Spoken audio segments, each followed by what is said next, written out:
Hello friends, welcome to 5G tech study. दोस्तों, आप लोगों का रिजल्ट पब्लिश कर दिया गया SVT के द्वारा। अब आप लोग के मन में ढेर सारा क्वेश्चन आता होगा कि टोटल कॉलेज बिहार में कितने हैं, टोटल सीट डिटेल्स क्या है, टोटल सीट में कितने, टोटल ब्रांच में कितने सीट्स हैं, टोटल ब्रांच में कितने सीट्स हैं। चलिए हम लोग पहले नंबर 1 के बारे में जानते हैं। Total college in Bihar. Total college Bihar में 44 है। कितना है? 44। इसमें 38 डिस्ट्रिक्ट है, उसमें हर डिस्ट्रिक्ट में एक एक गवर्नमेंट कॉलेज स्थित है। उसमें से प्लस 6 जो आ रहा है, 6 जो है, जैसे गया में 2 है, मुजफ्फरपुर में 2 है, गोपालगंज में 2 है, सीतामढ़ी में 2 है, पटना में 3 है। ये सभी मिला करके 6 एक्स्ट्रा कॉलेज हो जाते हैं। तो टोटल कितना हो गया? 38 6 44 कॉलेज गवर्नमेंट कॉलेज हैं। अब आप लोग के मन में आता होगा टोटल सीट डिटेल्स क्या है। सीट डिटेल्स के बारे में हम लोग अभी जानेंगे। देखो, अनरिजर्व कैटेगरी में क्या है? 40%। कितना का टोटल सीट्स देखो कितना है? 10,075 का 40% निकालो, कितना आएगा? हम निकाल के डाटा मेरे पास है। इसका आया 4301। BC का है 12%। EWS का पहले देख लेते हैं, 10%। इसका होता है 1075। अब आता है BC का है 12% रिजर्व है। ये क्या है? 12% क्या लिख रहे हैं? रिजर्व है। 12% रिजर्व है। इसका आता है 1290, यानी 10,075 का 12% निकालेंगे, कितना आएगा? 1290।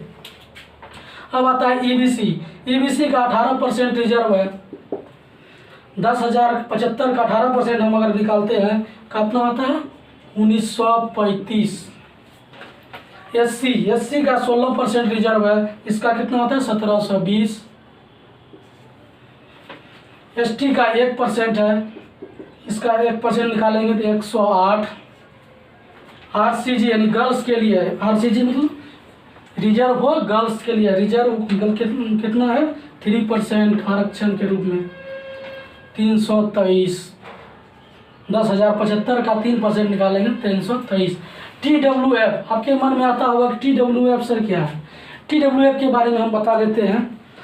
ट्यूशन फी वेलफेयर, जो कि गरीब तबके के लोग हैं, जिसका इनकम, सालाना इनकम 30,000 20,000 है, उस सब के लिए ये टोटल ये उस कैटेगरी में आते हैं। और जो ऑनलाइन करते समय जो भरे होंगे TWF, उसके लिए 538 सीट अवेलेबल हैं टोटल बिहार में। 538 सीट। 538 को क्या कर देंगे ऐड? टोटल में कर दो तो कितना आया? 538। जोड़ो, इस टोटल को जोड़ते हैं, कितना आया टोटल सीट? 8 5 13, हाथ में डाल 1, 7 3 10 1 11, सिल 1 5 1 6, 10,075 538। 8 5 13, 7 3 10 1 11, 5 1 6 0 10, 10,613। टोटल सीट कितना आ गया? 10,613, यानी लगभग 11,000 के अप्रॉक्स में कितना रहता है? 11,000 के अप्रॉक्स में सीट रहता है। चलो अब हम बात करते हैं अनरिजर्व क्या होता है। अनरिजर्व मतलब जो रिजर्व नहीं है, ये सबके लिए है। इसमें ST भी आ सकता है, BC EBC SC RCG सब आ सकता है।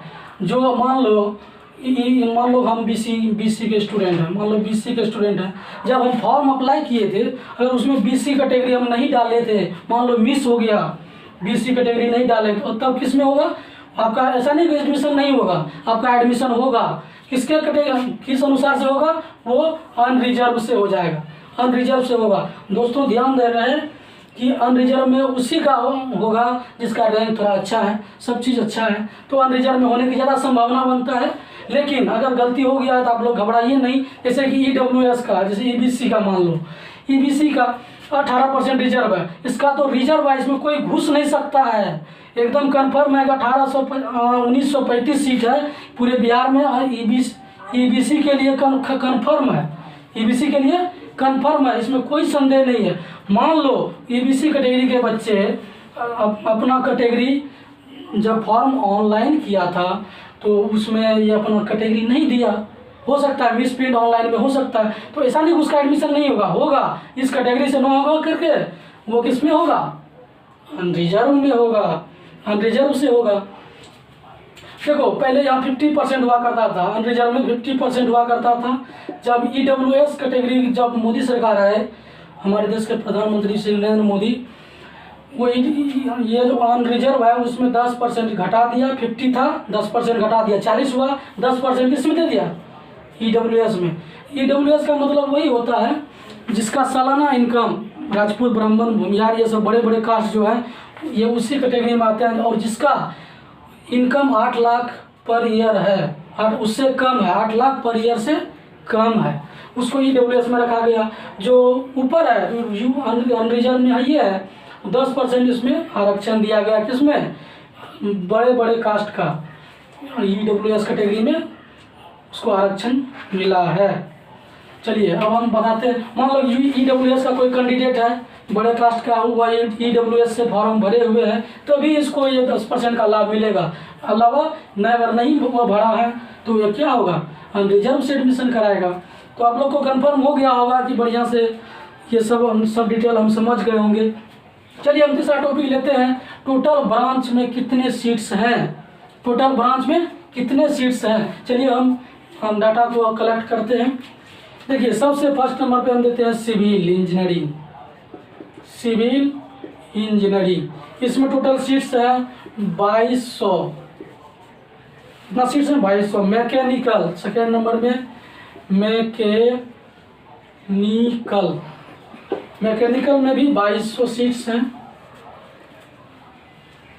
इलेक्ट्रिकल थर्ड नंबर में आता है, इलेक्ट्रिकल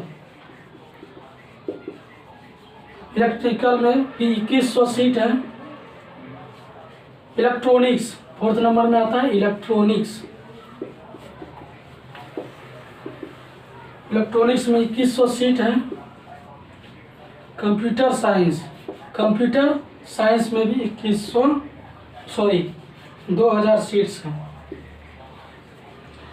ये टोटल ब्रांच में कितने सीट्स हैं आप लोग को क्लियर हो गया होगा कि सिविल में 2200, मैकेनिकल में 2200, इलेक्ट्रिकल में 2100, इलेक्ट्रॉनिक्स में भी 2100, कंप्यूटर साइंस में भी 2000।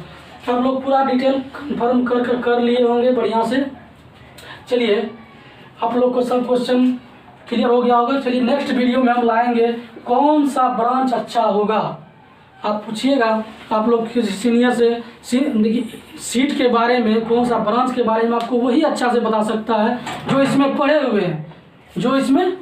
हुए हैं, अब मान लो तुम इंजीनियर है, इंजीनियर बनने जा रहा है, किसी डॉक्टर से पूछेगा। तो दोस्तों हम बोल रहे थे नेक्स्ट वीडियो में हम क्या लाएंगे, कौन सा ब्रांच अच्छा होगा, कौन सा ब्रांच में सरकारी नौकरी का प्रोबेबिलिटी ज़्यादा अधिक है, कौन सा ब्रांच में प्राइवेट नौकरी का ज़्यादा प्रोबेबिलिटी है। अगर आप प्राइवेट नौकरी चाहते हैं तो उसके लिए कौन सा ब्रांच अच्छा होगा, अगर आप सरकारी में जाना चाहते हैं अभी प्रेजेंट टाइम, उसके लिए कौन सा ब्रांच अच्छा होगा, उसका